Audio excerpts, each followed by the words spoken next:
I, throughout my life, I never done any mistakes as such. In my childhood, whatever unconsciously if I had done, and for that you are punishing me like this, what kind of a person you are? The only exception to the law of karma is devotee, one who has taken full shelter of the Supreme Personality of God. If you do punya, you will enjoy. If you do papa, you will suffer. Basically, he was kind of a ghost haunted, some from previous life. So everyone told the same thing. You have a strong process. If you stick to that process, no ghost, no spirit can harm you. You just chant. आपका पीछे इतना जो गुरु का बल जो है इतना strong है तो आपको कोई कुछ नहीं बिगाड़ सकते. If you do any act, Newton's third law, for every action there is equal and opposite reaction. Similarly, for every action in this world, there is a reaction. Who is responsible for this killing? Someone has to be responsible. Someone has to be held responsible and he has to be given punishment for that sinful act. Bala, boys.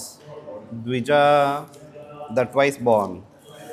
Sahrad, well-wishers. Mitra, friends. Pitar, parents. Bhratar, brothers. Guru, preceptors. Druha, one who was killed. Na, never. May, my. Shat, there shall be. Nirayat, from hell. Moksha, liberation. He, certainly. Api, although. Varsha, years.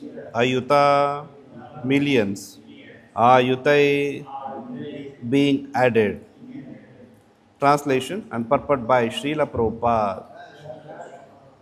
Translation.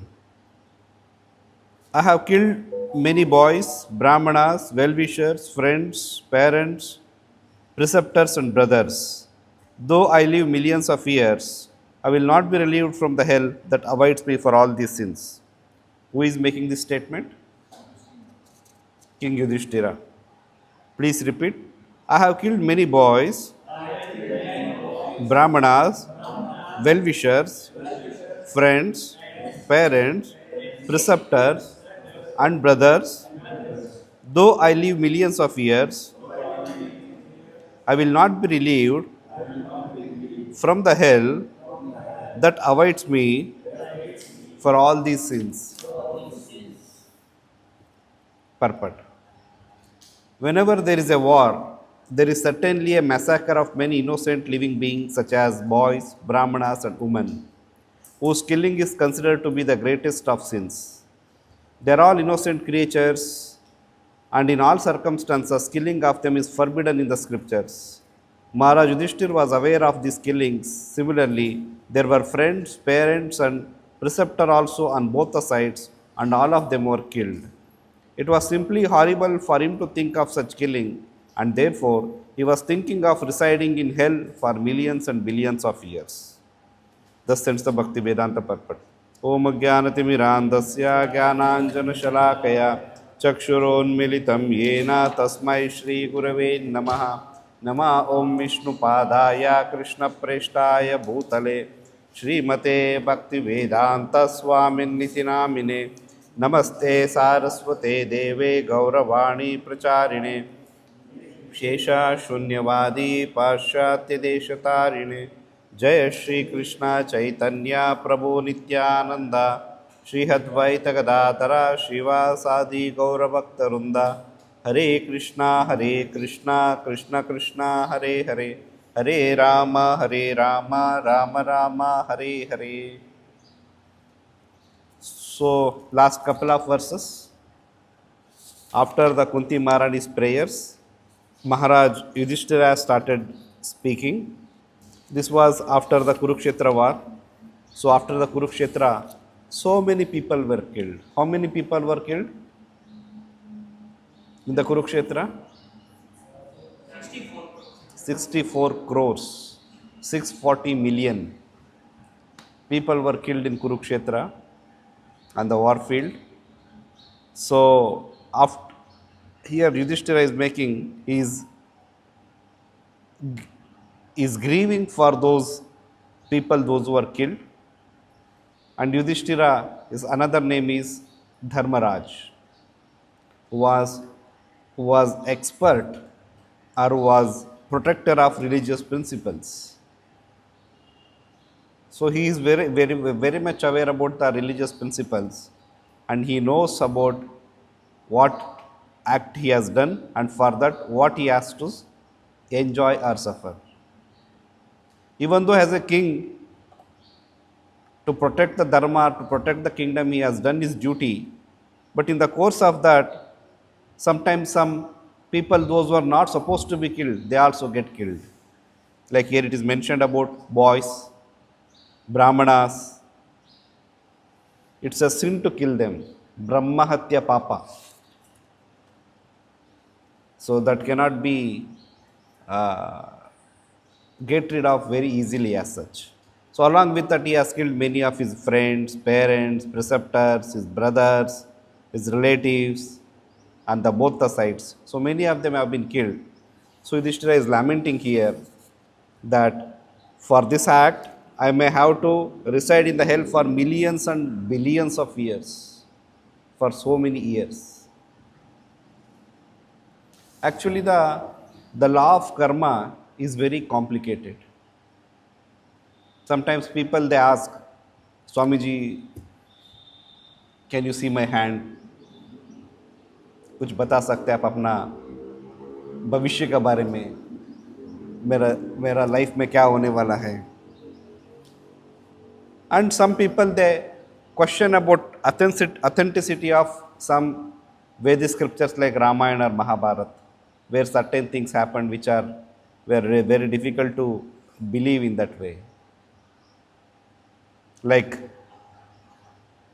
Vidura's previous life, who was he in his previous life? He was Yamaraj. So then why he had to become Vidura, a son of a maid servant? Socially speaking, a kind of a degraded position, because he had punished one sage when he was Yamaraj. So when he punished a sage, the sage cursed him to become you are not eligible to become a Yudhishthira, the Yamaraj, because Yamaraj is also a protector of religious principles. His duty is to protect the religious principles and punish the sinful people. So, but you are not qualified to be in this position. That's why I curse you to become a Shudra. But why did he punish that saintly person? Because that saintly person, in his childhood, when he was playfully, he had picked up an ant and pierced a needle through the rectum of that ant, and the ant died. After that, even though it was unintentional, because children doesn't premeditate and commit any mistakes as such. It's accidentally it happened out of playful mood. So that was noted down by Yamaraj, and when he left his body, instead of he going to Swarga or any other lokas meant for the saintly persons, he was taken to Yamalok. There he was given the punishment that a hot rod will be pierced through your rectum, because you had done that same thing for the ant. So in that sage became so angry that I throughout my life I never done any mistakes as such. In my childhood, whatever unconsciously if I had done, and for that you are punishing me like this.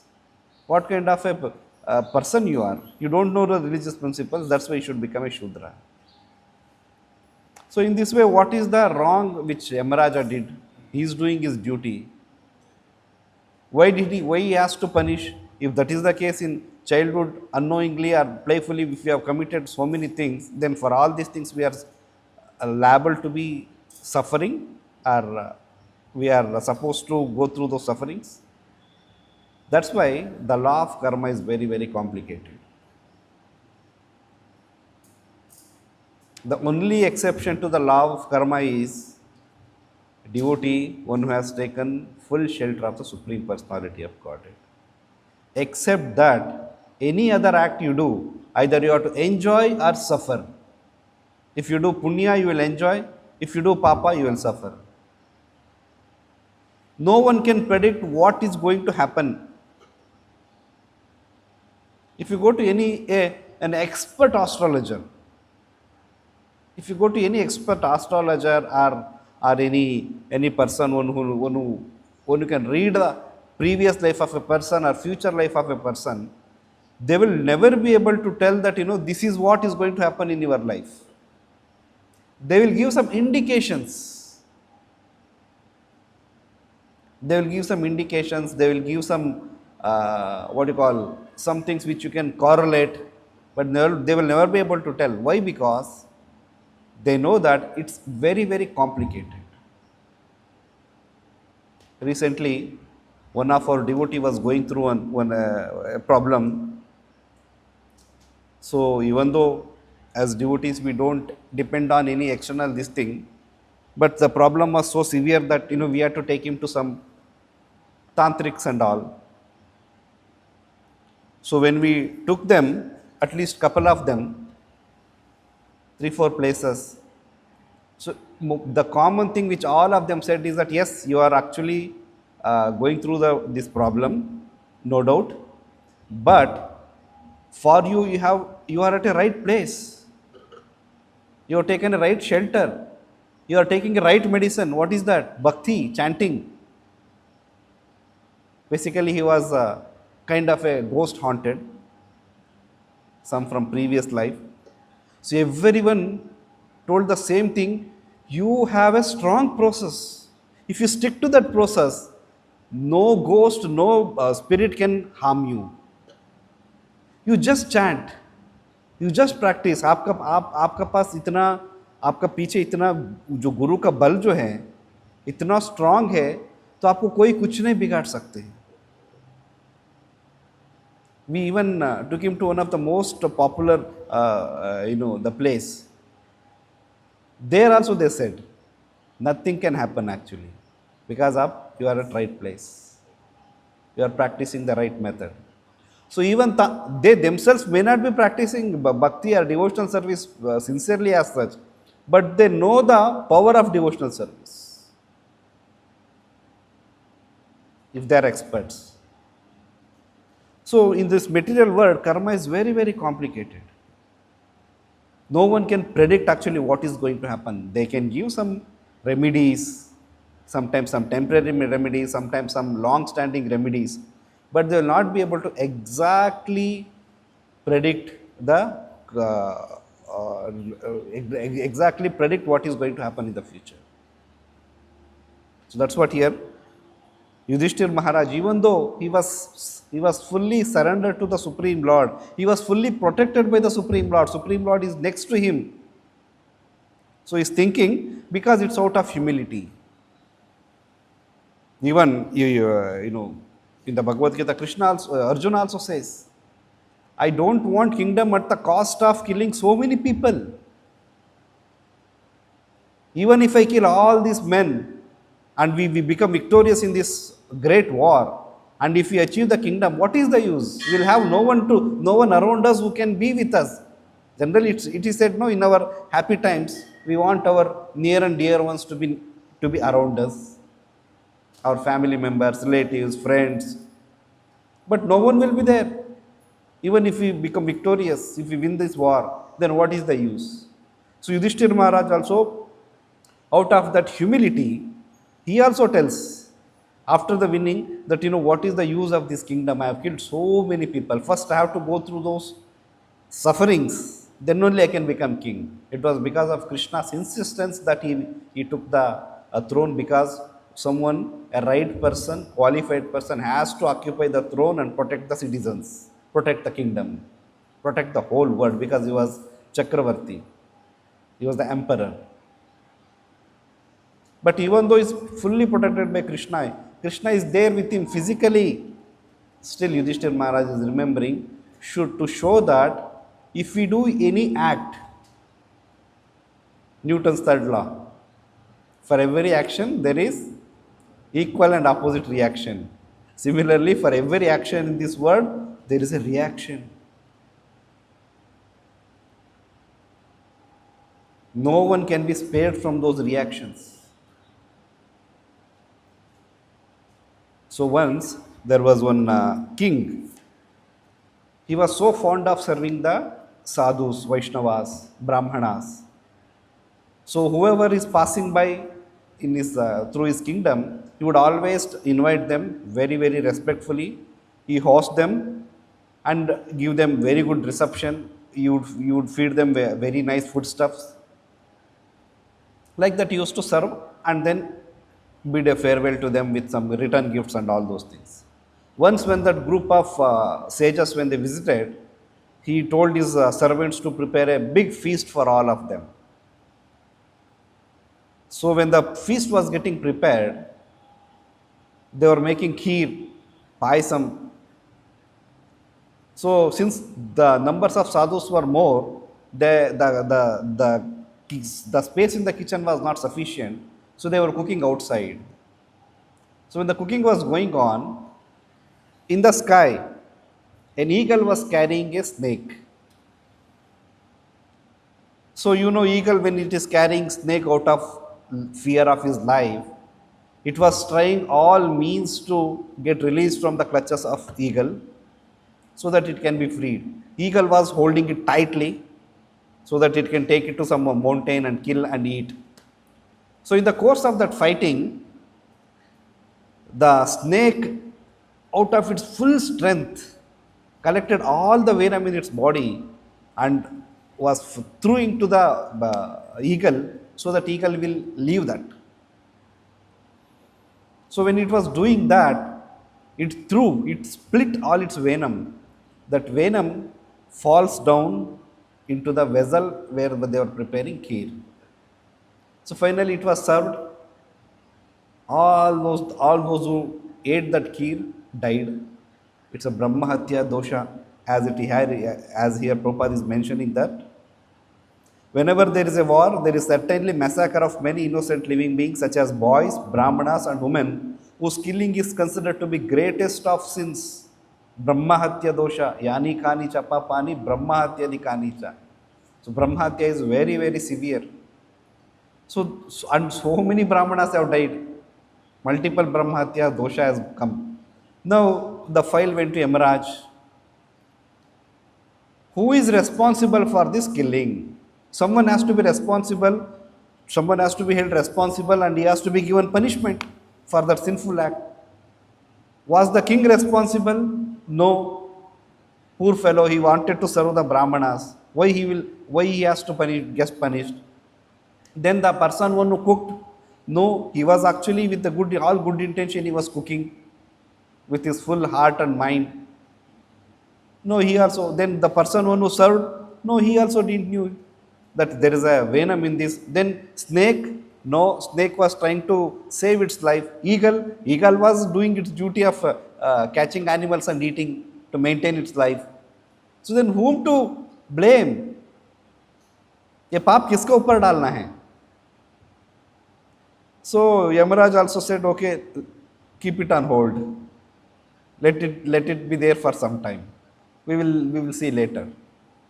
So then some days passed by. Everyone almost forgot that incident because such a big Brahmanas group has been killed. It became like a wildfire everywhere in the kingdom. Then after a few years, one more set of Brahmanas were coming, passing by through that kingdom. By then, the king had actually stopped inviting people out of guilty of killing the Brahmanas. So then another Brahmanas, they were hungry, they were so tired. They inquired one woman who had gone to the forest to collect the wood for the wood fires. So then they asked him, Mataji, we got to know that the king in this kingdom is very very generous, very hospitable. So can you please guide us to that kingdom where we can go rest, take prasadam, and then continue our journey? She tells, this is the way, you can go like this. Then towards the last, she adds one line. Please remember, you can go to that king, stay in his place, but don't eat anything there. If you eat, what will happen? That king has an habit of adding poison and killing people. That's why you should not eat anything there. Then immediately Yamaraj said, open the file, put that papa onto this lady. Kyun? Why? Without knowing anything, you are blaming the king. So law of karma is like this, very, very complicated. Poor lady, out of her womanly nature, typical woman nature where idhar ka udhar karna thoda, because of that she has to be blamed. That Brahmahatya dosha was put on her. So this is the state of law of karma in this material world. It's very, very difficult. So, but Bhagavatam says, Devarshi bhutapta ninam pitrunam nakinkaro nayam ranicha raja. A person who has dedicated his life or surrendered fully unto the lotus feet of the Supreme Lord, he has no obligations to do or is free from this cycle of karma. Karmani nirdahati kintuja bhakti bhajam. Brahma in his Brahma Samhita prayers offering to Lord. Whoever has surrendered unto you, they are free from this karmic cycles. But in spite of that, as devotees, we have to be very careful and cautious. No one is paid if we are committing any, in the name of devotional service, if we are committing any mistakes or any sins, it is going to haunt us. We cannot just wash off our hands in the name of devotional service. We all know the status of our devotional service. We all know the condition of our devotional service. So we have to be careful. In one of the lecture, Prabhupada mentions about Jiva Himsa. Jiva Himsa is mentioned in this Jiva Himsa is described in Chaitanya Charitamrita. So what is Jiva Himsa? Killing of animals. Jiva Himsa means जीव हत्या. किसी जीव को मारना जीव हिंसा कहा जाते हैं. सिर्फ मारना ही जीव हिंसा नहीं है. एक और है जो चैतन्य चरितामृत कहते हैं जीव हिंसा का definition. What is that? envy of other living entities. That is also jiva hinsa. Prabhupada mentions the word jiva himsa, envy of other living entities, actually means stopping the preaching of Krishna consciousness. There is something known as Krishna karma, which is applicable to devotees. What is that Krishna karma? Suppose a devotee is creating some problem for other devotee. Because of that, his preaching is getting affected. That's what here it is called as jiva hinsa or Krishna karma. Unnecessarily, if we harass someone, out of my nature, maybe someone is very bold nature, someone is very, dominating nature. But please remember, all these things will come and haunt us in whatever the form it is. That's why law of karma is very, very difficult to come out. So further Prabhupada mentions, Jiva Hinsa actually means stopping the preaching of Krishna consciousness. Preaching work is described as paropakar, welfare activity for others. Those who are ignorant of the benefits of devotional service must be educated by preaching. If one stops preaching and simply sits down in a solitary place, he is engaging in a material activity. If one desires to make a compromise with Mayavadis, he is also engaged in material activity. A devotee should never make compromise with non-devotees. By acting as a professional guru, mystic yogi or miracle man, one may cheat and bluff the general public and gain fame as a wonderful mystic, but all this is considered to be dust, straw and grains of sand within the heart. We may cheat general public because you are in a sadhu. Naturally, if people will come and touch devotees' feet, they fall at our feet. Why? For what reason? Because of the trust, because of the Prabhupada has given that wonderful identity for us.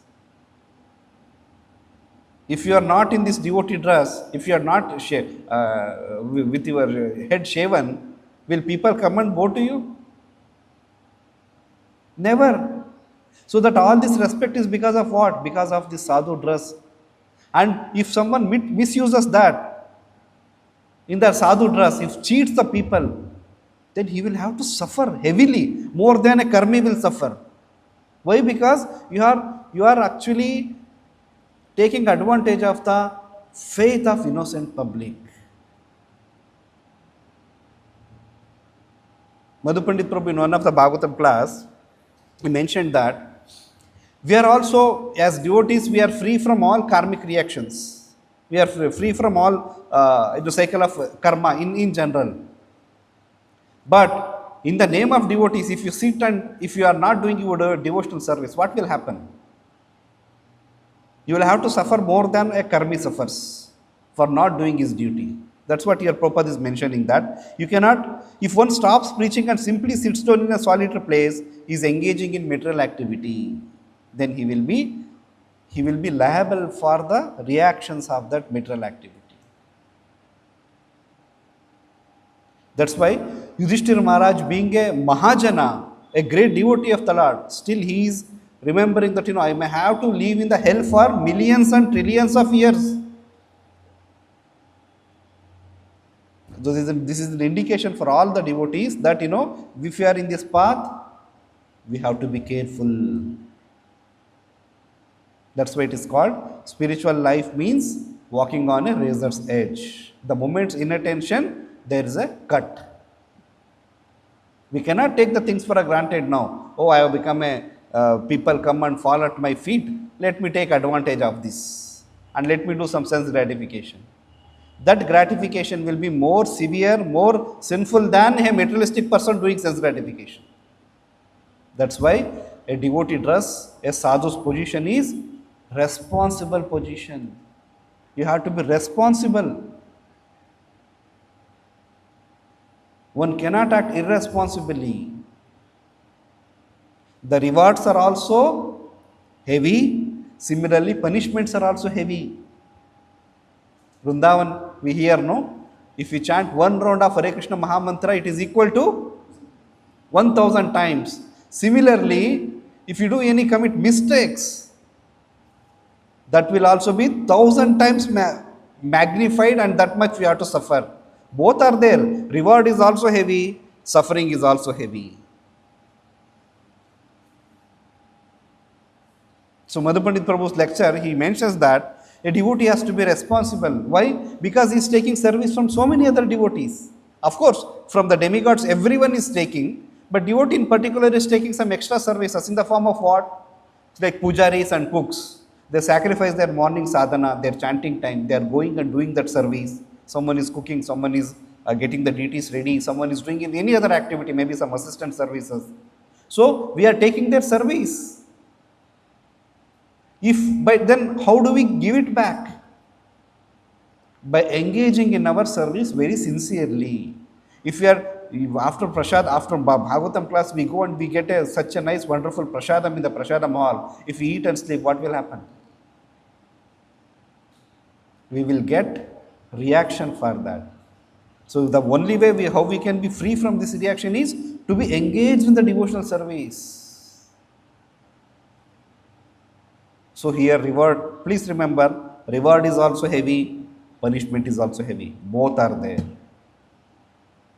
So one has to, in every step when we are making, is it actually whatever activity I am doing, is it related to Krishna? Will it please Krishna? Whether my words, whether my action, or whether my intention, is it going to please Krishna? Is it in line with Krishna conscious principles or not? We have to check. We cannot just go on in the name of devotional service, do all the nonsense activities. So that's why a devotee has to be responsible. If not, a devotee also will have to suffer. Like what happens if a devotee is not able to complete his devotional service in this life? Okay, Sichinam Shrimatam Gehe Yogo Brashta Vijayate is given a second chance. But sometimes it may become ulta also. Second chance may come after so many lifetimes, not immediately. That's why Prabhupada says, if you are missing this life, if you are missing to go back to Godhead in this life, what will happen? There is a gap of lakhs and lakhs of years. We don't know when we will get this human form of life. Like an ordinary person, if he commits suicide, what he will become? Ghost. But if a devotee commits suicide, what will happen? What happens? Brahma Pet. What is that called as? Brahma Rakshas. Well, who is that Brahma Rakshas? They were all devotees in the previous life actually. But somehow they committed some mistake. Now they have become Brahma Rakshas. So reward is what? Go back to Godhead. Punishment is what? Suffer severely in the form of Brahma Rakshas here. So now we have to select, whether we want Goloka or whether we want a Brahma Rakshas. So in these prayers, it's towards the end of this chapter. So Yudhishthir Maharaj is actually feeling very guilty. He's actually feeling so bad for the people, those who have been killed, and he is praying that all these innocent creatures and in all circumstances killing of them is forbidden in the scriptures. Maharaj Yudhishthir was aware of these mass killings. Similarly, there were friends, parents and preceptors on both the sides, and all of them were killed. If it was simply horrible for him to think of such killing, and therefore he was thinking of residing in hell for millions and billions of years. So he is ready to go to hell also because he has committed that sin now. So one can think of any sinful activity if he is ready to go to hell for millions and trillions of years. No one wants this. Then only option is to be serious, sincere in devotional service. No, Prabhu, I am actually trying to be serious and sincere, but somehow my anarthas are not allowing. Doesn't matter. At least you pray sincerely to Krishna and Prabhupada to protect yourself. That much we can do. We cannot be pretenders. Pretenders means what? Showing outwardly something, inside something else is going on. We cannot be pretenders. We cannot be hypocrites. At least let us be sincere enough in front of Krishna and Prabhupada, pray to them to protect us, to save us from these anarthas and help us to come out, because on our own efforts, truly speaking, we will not be able to get out of these clutches of this material world. Only Krishna and Prabhupada can help. बेचारा बहुत कोशिश कर रहे हैं, बहुत मेहनत कर रहे हैं. Let me just give them the Krishna Bhakti. So only with the unalloyed devotional service to Krishna, surrender to Krishna 100%, without any preconditions, that can save us from these clutches of material world or karmic cycles in this material world. If not, we will get caught more. So that's why only way left is to become more sincere, to become more responsible, to become more disciplined, pray and serve Krishna to the best of our capacity. With this, I'll stop here. Grantaraj Srimad Bhagavatam ki, Jagat Guru Srila Prabhupada ki, Nitai Gaur Premanande.